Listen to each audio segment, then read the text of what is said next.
c'est les orages, c'est la tempête, c'est les cyclones. Ouais, tout va chavirer. Ça y est, on entend des booms de partout. Ouais,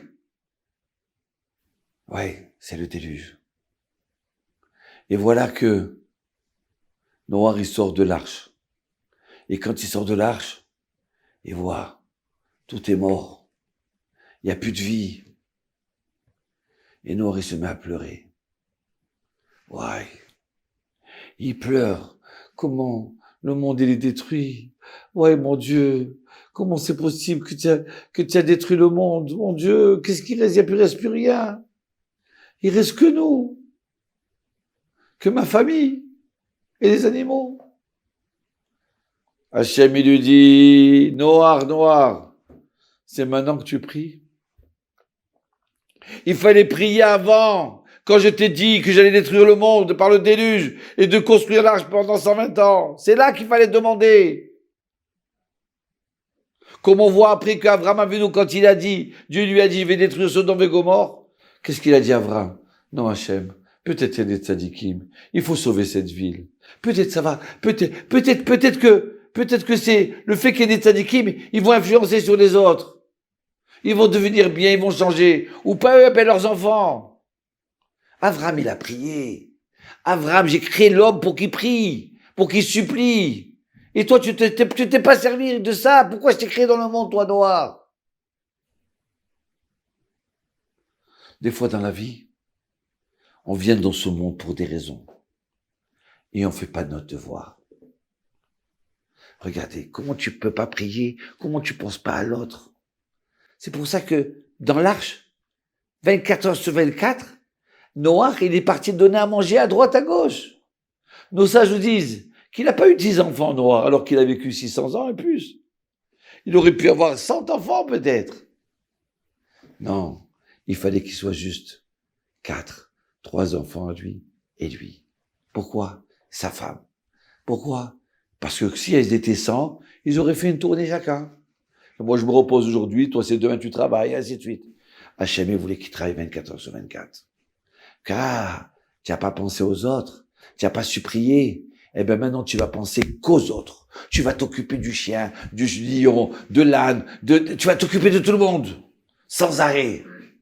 Pour comme ça, tu vas extoriser, sortir les forces qui sont en toi. Et regardez comme c'est merveilleux. Naama, la femme de Noir. Qui c'est Naama? On parle des hommes. Venez voir. Naama, nos sages, ils disent, le Zohar et le Midrash, ils disent que Naama, c'est un langage de Nihima. Elle était belle. Elle était très belle. Alors on vit dans une société avant le déluge de dépravation sexuelle. C'est pour ça qu'Hachem veut détruire le monde. Il y a du vol. Il y a des hommes avec des hommes, des femmes avec des femmes. À un tel point que ça esquinte la nature. Même les animaux, ils vont pas avec leur race, avec leur sorte à eux. L'homme, il peut influencer sur toute la nature. D'un seul coup, il pleut en été, il fait soleil en hiver. Tout se mélange. Vous comprenez pas là, ce qui se passe là? Alors, c'est pour ça que c'est faux. Et on n'a pas le droit. Même si on a envie, même si on pense que c'est bien, c'est une faute. Maintenant, écoutez bien. Aïe. Qui c'est Naama? Naama, elle était tellement belle.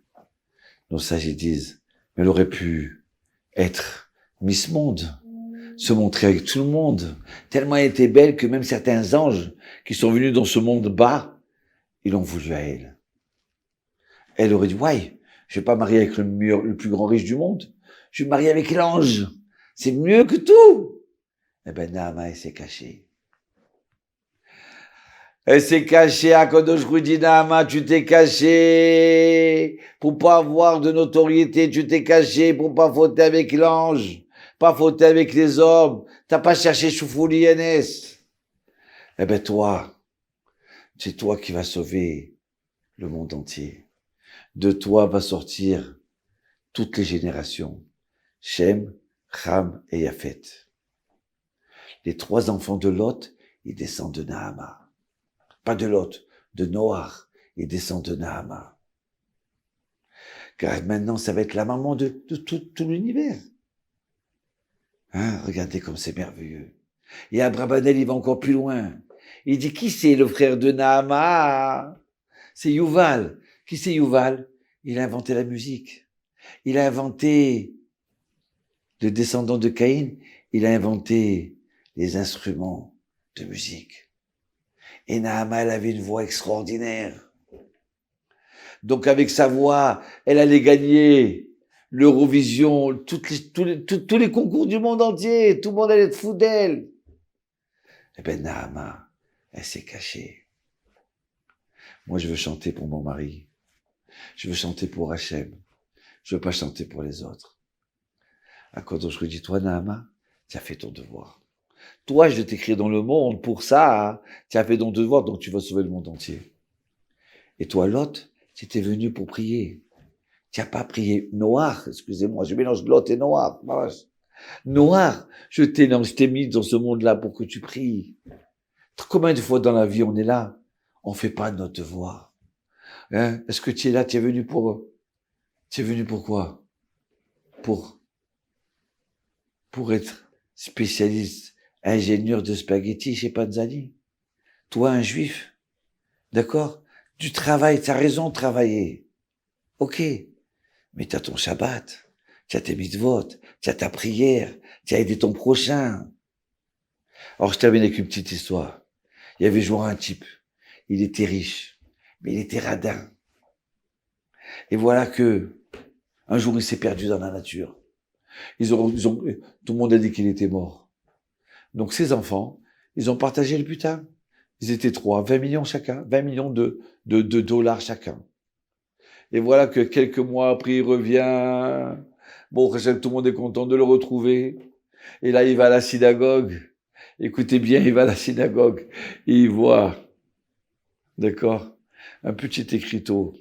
Il y a marqué un grand comme ça. Celui qui veut construire la synagogue, il donne 2 millions de dollars. Celui qui veut, 100 ans. Et celui qui veut marquer juste son nom, il donne 20 dollars. Il dit quoi? Mes enfants, ils ont gagné chacun 20 millions de dollars. Ils ont donné que 20 dollars. Mais c'est la honte, ça. Ah.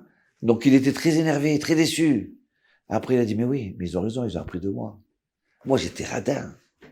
Donc c'est pour ça qu'ils ont appris. Mais je suis venu dans ce monde, pourquoi? Si Hachem lui a donné une richesse, c'est pour être trésorier de Dieu. C'est pour aider les autres. C'est pour construire des mikvot, des synagogues, des yeshivot.